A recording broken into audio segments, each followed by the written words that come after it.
आज का क्लास बहुत ही महत्वपूर्ण होने वाला है उन बच्चों के लिए जो 2026 में बोर्ड एग्जाम का पेपर देने वाले हैं।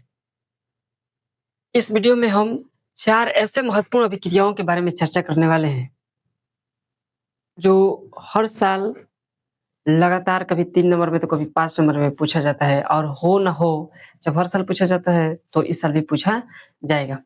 तो ये 5 मिनट का वीडियो आपको 3 नंबर कम से कम 3 नंबर फिक्स करके देगा। तो बने रहिए वीडियो के आखिरी तक। तो चलिए हम देखते हैं विस्थापन अभिक्रिया के बारे में। विस्थापन अभिक्रिया को परिभाषा याद करने से पहले या विस्थापन अभिक्रिया के बारे में जानने से पहले हम एक छोटा-सा ट्रिक को देखेंगे, समझेंगे। ट्रिक क्या है? बड़ा धातु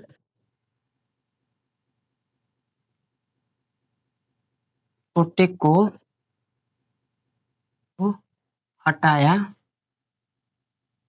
क्या कहलाया? जैसे ही हटाता है तो बनता है कौन सी? विस्थापन अभिक्रिया। क्या बनता है मेरे प्यारे भाई? विस्थापन अभिक्रिया।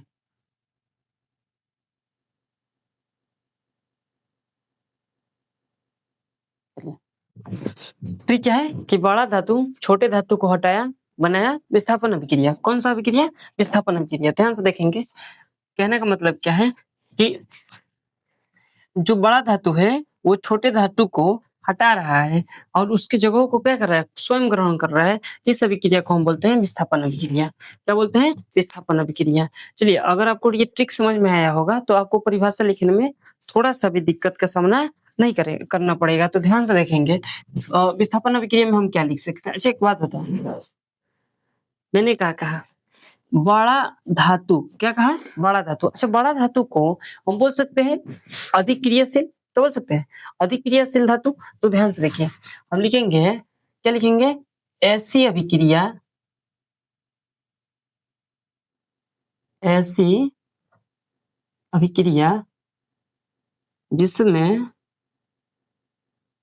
देखिए यहाँ पे क्या है? बड़ा। क्या है? बड़ा धातु। तो हम बड़ा धातु की जगह पर लिख सकते हैं अधिक क्रियाशील धातु। इसमें क्या लिखेंगे? अधिक क्रियाशील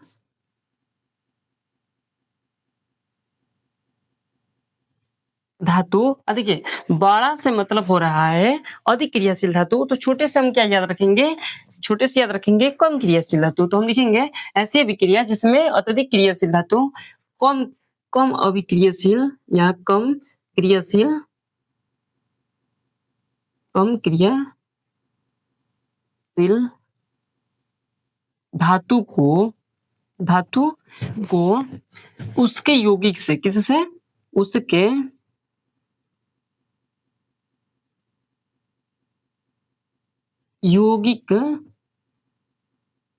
यौगिक से हटाकर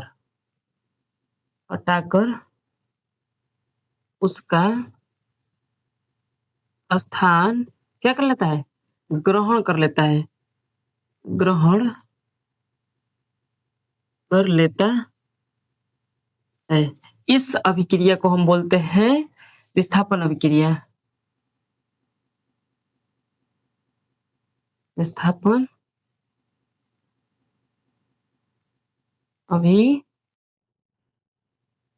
अभिक्रिया कहलाता है।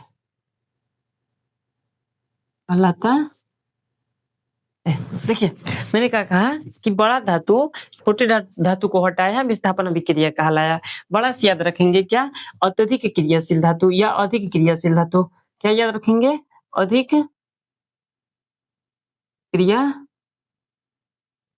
धातु। और छोटे से याद रखेंगे कम क्रियाशील धातु।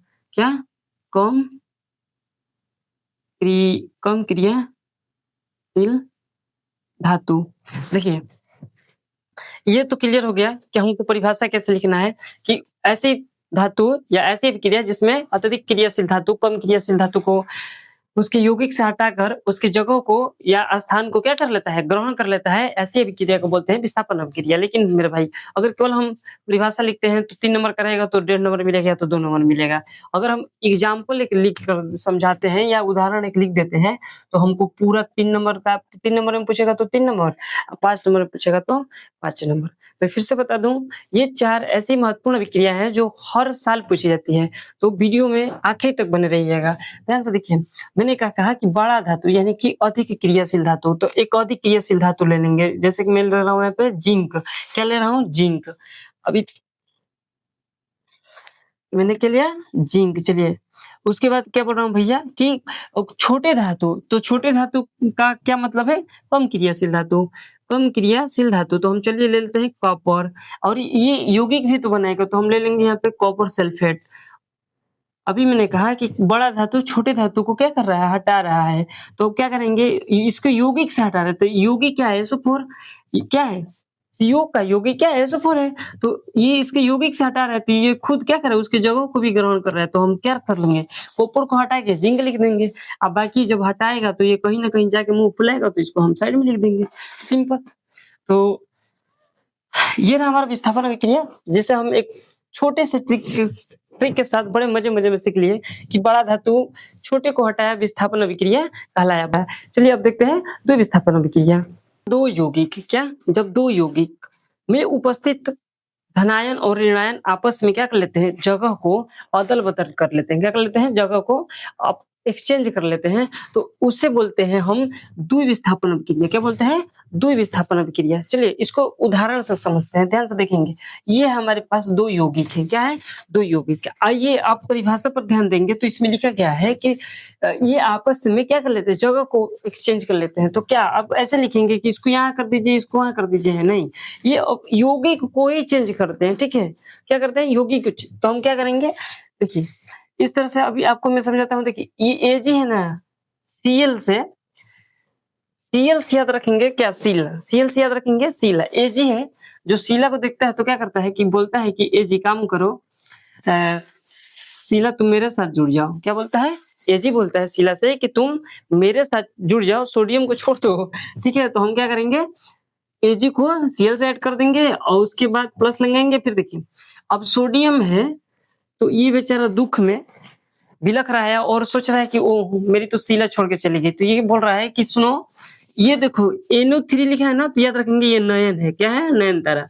तो ये नयन तारा से बोलता है कि काम करो, Ag हमारा सीला को लेके चला गया है और तुम मेरे साथ पैचअप कर लो। तो ये क्या करता है कि नयन तारा को बल्ला फुसला के अपने साथ कर लेता है। बस हो गया है। यही है हमारा द्विविस्थापन अभिक्रिया। क्या है? द्विविस्थापन अभिक्रिया। ये दोनों आपस में एक दूसरे के युग को क्या कर लेते हैं? चेंज कर लेते हैं, और इसी अभिक्रिया को बोलते हैं द्विविस्थापन अभिक्रिया। आपने देखा कि कैसे सीला ने स्मार्ट Ag को देखा तो अपना बेकार सोडियम को छोड़ दिया, और सोडियम के पास अत्यधिक पैसा होने के कारण नयन तारा ने किसको? Ag को छोड़ने का पछतावा बिल्कुल नहीं किया, उसके साथ पैचअप कर ली। तो अब ध्यान से देखेंगे, उसके बाद इंपोर्टेंट प्रश्न हमारा हो जाता है उष्मा क्षेपी अभिक्रिया। कौन सा? उष्मा क्षेपी अभिक्रिया। देखिए उष्मा क्षेपी, सॉरी उष्मा शोषी। क्या है? उष्मा शोषी। तो देखिए उष्मा शोषी यानी कि क्या कर रहा है? समझ रहे हो ना? उष्मा शोषी उसके नाम में ही छुपा हुआ है कि वो उष्मा को अपने अंदर क्या कर रहा है? सोख रहा है। ठीक है, वो अपने अंदर खींच रहा है। तो हम देखेंगे क्या? ऐसी अभिक्रिया। कौन सी? ऐसी अभिक्रिया जिसमें उष्मा अवशोषित होती है। क्या होती है? अवशोषित होती है। उष्मा क्षेपी अभिक्रिया कहलाती है। कौन सा? उष्मा क्षेपी अभिक्रिया कहलाती है। चलिए एक उदाहरण भी लिख लेंगे। देखिए जब उष्मा अंदर सोखता है ना, तो वहां पे हम माइनस का साइन लगाते हैं। और ये देखिए हमारा लास्ट वाला हो जाएगा कौन सा इंपोर्टेंट प्रश्न? उष्मा क्षेपी अभिक्रिया। देखिए उष्मा क्षेपी अभिक्रिया क्या करता है? सेम उसके विपरीत करता है। इस अभिक्रिया में उष्मा, इसमें क्या होता है? अंदर सूख रहा था, अवशोषित हो रहा था, इसमें क्या होता है? उष्मा निकलता है। तो इस अभिक्रिया को बोलते हैं हम उष्मा क्षेपी अभिक्रिया। तो ध्यान से देखिए, यहाँ पे एक उदाहरण भी नोट करके रखा है, सेट करके रखा है, आप लोग आराम से लिख लीजिएगा। देखिए अब ध्यान रखेंगे, कुछ नहीं करना है। जब उष्मा क्षेपी की बात आएगी तो उष्मा के आगे प्लस लगाएंगे, और उष्मा शोषी की बात आएगी तो उष्मा के आगे हम क्या लगेंगे? माइनस लगाएंगे। चलिए मिलते हैं किसी दूसरे मजेदार ट्रिक के साथ और मजेदार वीडियो में, जो आपको दिलाएंगे 2-4 नंबर। इस वीडियो में आपने 4 महत्वपूर्ण रासायनिक अभिक्रिया के बारे में पढ़ा है, जो आपको 3 या 5 नंबर जरूर फिक्स करके देते हैं, क्योंकि ये ऐसे अभिक्रिया मेरे भाई जो हर साल बोर्ड एग्जाम में पूछे जाते हैं। तब तक के लिए धन्यवाद। मिलते हैं नेक्स्ट वीडियो में।